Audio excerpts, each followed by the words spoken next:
Hello, Lad Lane Leopards.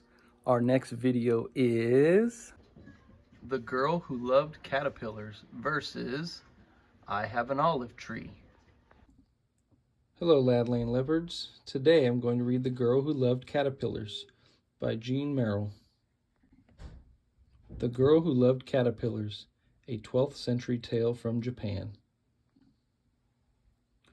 Izumi was her name, but she was known as the girl who loved caterpillars.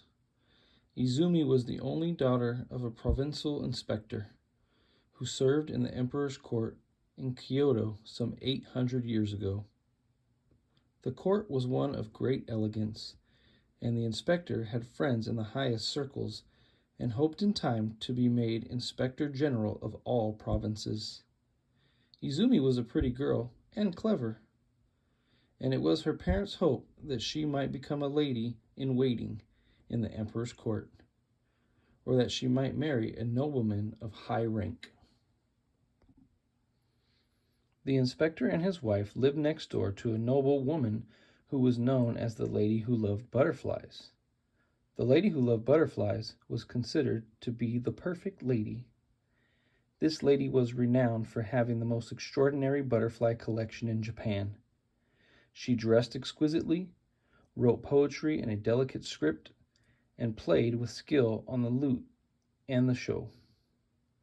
Noblemen from all over the country, and even from distant China, sought her favor by bringing her specimens of rare butterflies and flowers. The emperor himself often visited her gardens. The inspector and his wife felt that they could not have given their daughter a greater advantage than having their gardens adjoin those of so exceptional a model of a womanly charm. But when Izumi's friends carried on about the famous lady next door, Izumi would look at them wonderingly. "Why?" she asked. "Do people make such a fuss about butterflies, and pay no attention to the creatures from which butterflies come? It is caterpillars that are really interesting." From the time she could walk, Izumi had delighted in worms, toads, insects, and all sorts of creatures that most people disliked to touch. Her room was filled with boxes and baskets of crawling, squirming, hopping creatures. She spent hours observing them and their movements and watching how they grew. The caterpillars were her favorites. Izumi would lie on the floor of her room, studying a furry worm as it inched its way up her arm. Most of the girls Izumi knew were squeamish about caterpillars and puzzled by her fascination with them. Izumi's preferred companions were some scruffy-looking boys from families of low standing. Izumi had no lack of admirers among these boys. They came to her window at all hours, bringing caterpillars and other insects that they knew would interest her. If the boys did not know the names of the creatures they brought, Izumi would invent names for them. A rhinoceros beetle she called One Horn. A tree frog was called Spring Song. Izumi also made up names for the boys. Her favorites among her friends she called Worm Boy, Mantis Man, and Centipede. The inspector and his wife were embarrassed to have these ragged, dirty boys always hanging about their gardens, and to hear Izumi addressing them by such vulgar names added to their distress. "How can the name of a natural thing be vulgar?" Izumi inquired. "We may all be centipedes in our next life. Perhaps we were all toads in our previous life." Izumi hated anything that was not natural. She refused to pluck her eyebrows into a fine thin line as other girls did. She let her eyebrows grow full and hairy as the caterpillar's back. And her teeth were as pure, naked, and natural white. Although it was the fashion at the time for ladies to blacken their teeth, Izumi refused to paint her teeth. She said that this was an unnatural custom. "Why can you not be like other girls?" the inspector and his wife pleaded. "We of course love you as you are, bushy eyebrows and all, but people like things of pleasing appearance. And when they hear about your keeping hairy caterpillars, your chances of attracting young men of noble families will be damaged." "I don't care about that," Izumi said.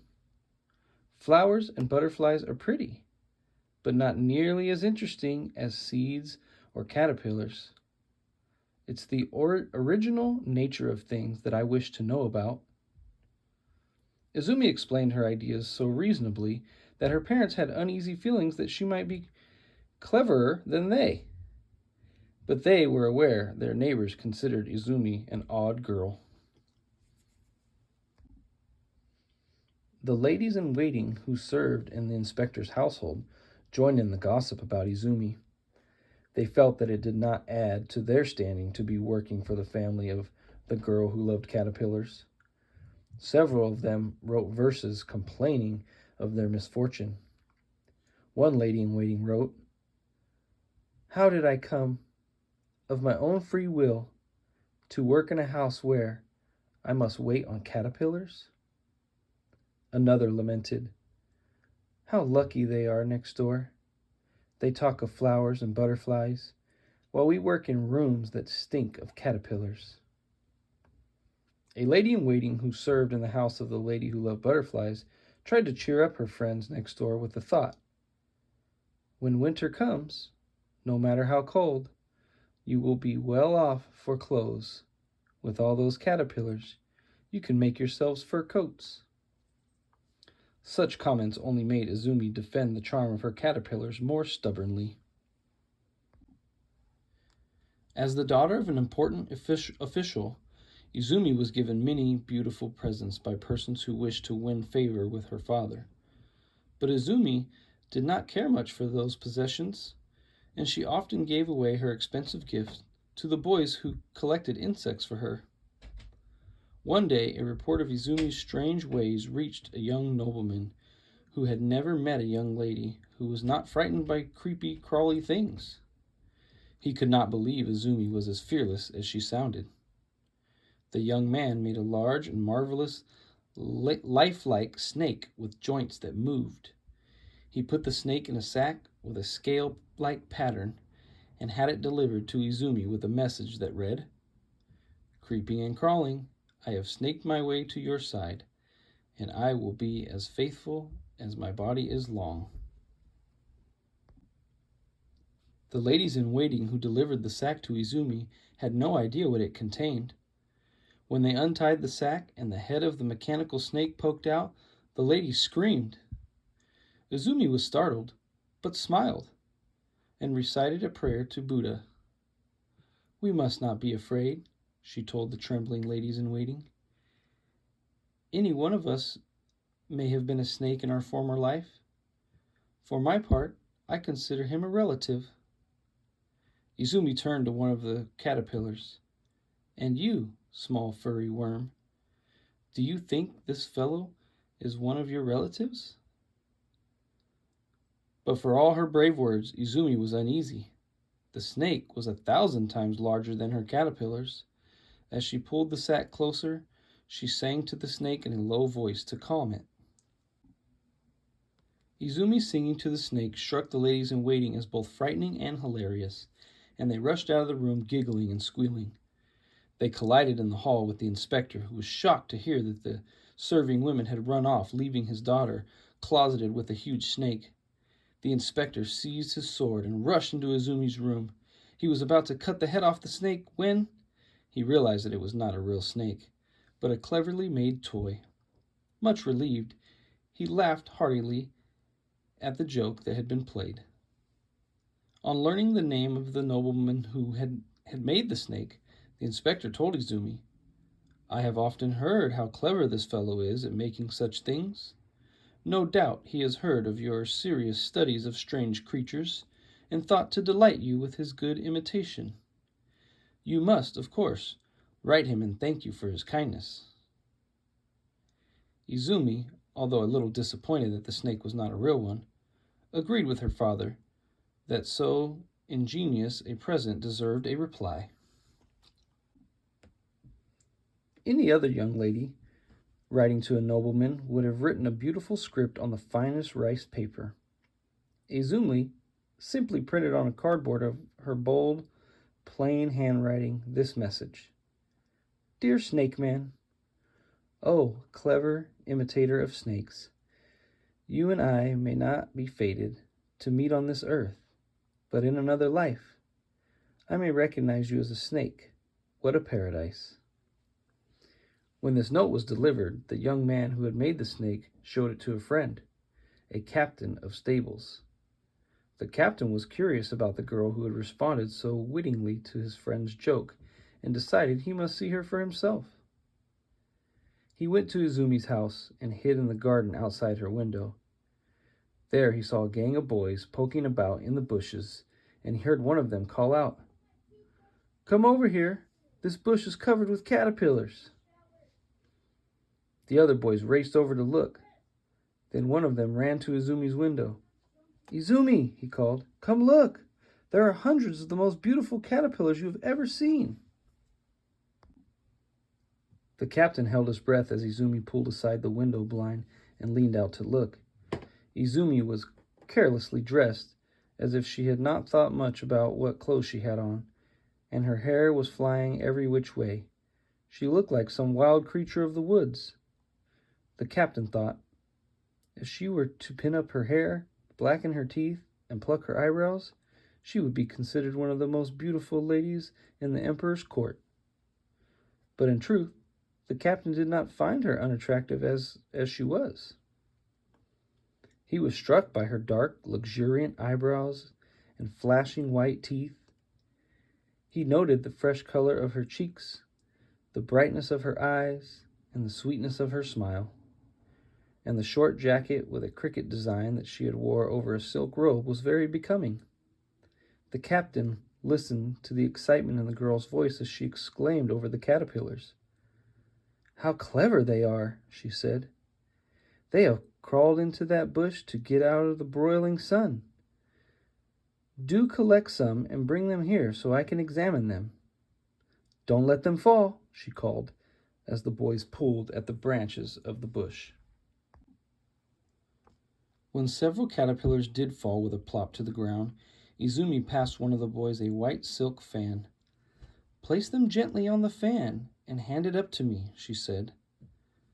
But as Izumi was reaching down, one of the boys caught sight of the captain hiding by the gate and called out a warning. One of the ladies in waiting came rushing to Izumi's room to find her young mistress leaning out the window in full view of a strange young nobleman. "Come away from the window at once," the serving woman begged. "Don't be silly," Izumi said. "I'm not doing anything to be ashamed of." But she dropped the window blind to carry her caterpillars in out of the sun.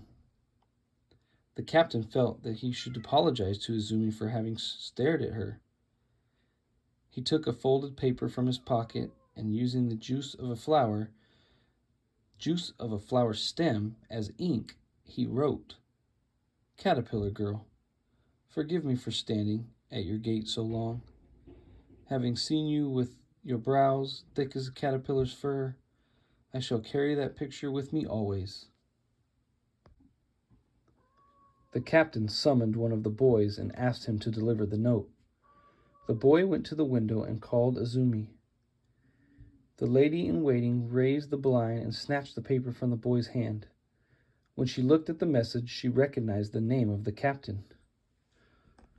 "Oh, unfortunate girl," she sighed. "A great nobleman has seen you messing with your revolting worms. Your father's house will be the joke of the court." Izumi looked up from her caterpillars and said mildly, "If you looked at more than the surface of things, perhaps you would not mind what people thought of you."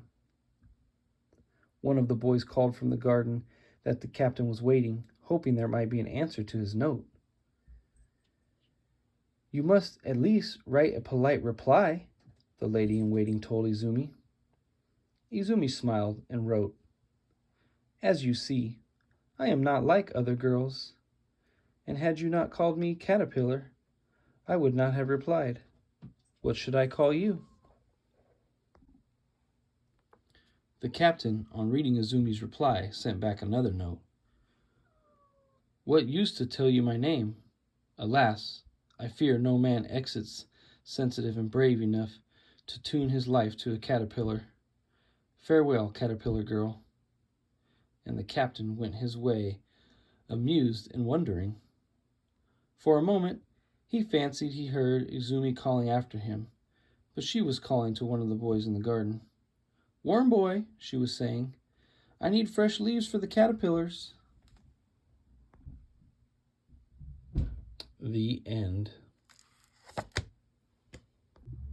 I Have an Olive Tree by Eve Bunting, illustrated by Karen Barber. The day I was 7, my grandfather gave me an olive tree. Happy birthday, Sophia, he said. Where's the tree? My brother Georgios asked. It's in Greece, on the island, my grandfather said. We all know about Greece and the island where my grandparents lived before they came to California. The island where my mother was born. When we left the island, we sold everything, my grandfather explained. But the new owners let us keep the tree. It was a symbol. What does that mean? Georgios asked. The olive tree was something of ours that was rooted in Greek earth, grandfather said. It is in the field behind the house that was ours. Now, Sophia, I give it to you. Grandfather kissed me and I smiled, but I didn't really understand. Your grandmother used to climb into the tree and pick olives and let them fall into a net below, grandfather said. She was a wonderful picker. Mama gave him a hug. She had to be. She picked you. Grandfather nodded. He took grandmother's string of beads from his pocket and let them trickle through his fingers. Grandfather carried them always since the time she had died. Thank you for the tree, grandfather, I said. Sophia really wanted a skateboard, Georgios told him. Be quiet, Georgios, Papa warned. I wanted a skateboard, and I didn't want an olive tree. What would I do with it? My grandfather died a year after he gave me the tree. We were all with him around his bed. Mama had brought him grandmother's beads to hold, and he crumpled them up and gave them to me. At first, I thought he wanted me to have them for a keepsake. But he said, Sophia, will you go to the island and hang these in your olive tree for grandmother and me? I've asked your mother if she will take you, and she has agreed. I was all puddled up and sniffly. I nodded, but I wasn't sure how Mama and I could do this. Later, Mama told me how grandfather had been saving and saving. The money is so we can go to Greece, Sophia, she said. Mama and I took a plane to Athens and then a cab to the docks. Everything looked different. It was strange to think we had come so far from home. Mama got quieter and quieter. Sometimes she read aloud the names written in Greek above the shops as if she liked the sound of them in her mouth. The woman who sold tickets to the ferry spoke some English. There's only one boat a day, she told us. It is just a small island. I know, Mama said. The woman eyed Mama's suitcase and my backpack. You will be staying at the house and board of Alexandra Gramos? Yes, Mama said, for 2 nights only. It has been arranged. We sat on a wooden bench to wait. People bustled around us and talked in Greek. Some of them carried baskets almost as big as themselves. Ferry boats came and left. Never ours. A sponge seller, his sponges stacked around him like great lumps of honeycomb, called out his prices. I wanted to get one for me and one for Georgios, but Mama said no, maybe on the way back. Mama shook me awake when the ferry came. As soon as I opened my eyes, I thought, I'm in Greece, but it didn't seem real. There was a priest on the ferry with us. He had on a long black robe, and his hair was pinned up in a bun under his hat. There was also a woman with a flock of sheep. They baaed and bleated, and to me they seemed to be speaking American sheep talk, not Greek. The woman let me pet them. There is good grazing on the island, Mama said, but even as she spoke, she leaned across the side of the boat, not looking at me or the priest or the sheep woman or the sheep. I held on to the back of her jacket. She seemed to be reaching across the sea. It was as if she was ready to fly. There it is, she whispered. Her fingers shook as she pointed, and I saw a misty hump sticking out of the water. The priest smiled and said something in Greek, and after a minute, Mama smiled at him and nodded. What did he say? I think he asked if we were going home. But we're not, I said. Before we got to the dock, we could hear music, like a guitar, and as we edged into the mooring, we saw a man with a droopy mustache sitting on a box. That's a bouzouki he's playing, Mama said. The priest waved us ahead of him, and then we all had to jump in quickly to the side as the sheep came stampeding down the little gangplank. We'll go to the olive tree first, Mama said, but we'll have to carry the suitcase and my backpack. The backpack had been getting heavier and heavier ever since we left home. The tree's not far, Mama said. Nothing is far on the island. We walked past houses, whitewashed, sleeping in the sun. Sometimes my mother stopped and put the suitcase down, and I thought she was resting, but I could see she was looking at the things and probably remembering. A woman carrying a bucket came out of a house. She called out to us in Greek. What did she say? I asked. It sounded like, have a nice day, Mama smiled. The road narrowed. Rock, roses climbed the hedges. Look at the sky, Mama said. It's blue light. I was feeling something strange. My chest hurt. I began to cry. It's all right, Mama drew in a shaky, nosy breath. There's the house we lived in, Sophia. There's the field. We walked across the field, the suitcase between us bumping our legs, the straps of the backpack cutting into my neck. 2 goats cropped the grass. A bigger one drank from a rusty bathtub. Another looked as if it might run at us, and I got behind Mama, but the goat didn't move. There's your tree, Mama said. It was not the way I had imagined. We stood beneath it. No olives, Mama said. I expect it's too old. I put my hand on the trunk. It was dry and rough and knotted. Mama gave me a tissue so I could wipe my eyes and blow my nose. Should I get the beads now? I asked. She nodded. My fingers were fumbly as I unbuckled the backpack and took out the beads and let them stream into my hand. They're like liquid gold, Mama said. Look how the sun traps itself in them. They're like big bubbles of honey, I said. I gave them to Mama. I can't reach. Grandfather wanted you to do it. She lifted me, and I hung the beads high on a branch. I watched the beads glitter in the sunlight, and then I pulled the tree's leaves around to hide them. Grandfather would be pleased, I thought, and I knew that this wasn't the only reason Grandfather had wanted us to come. It had to do with Mama and me and all of us being a part of the island. He wanted Mama to remember again, and he wanted me to know. I did know. I'd never forget the island. Someday I'd come back. I tugged at Mama's hand. I have an olive tree, I said. The end. All right, Lad Lane Leopards. I hope you like both books. Don't forget to vote. You can put your vote in the comments, or you can come put your vote in the library. Thank you for listening.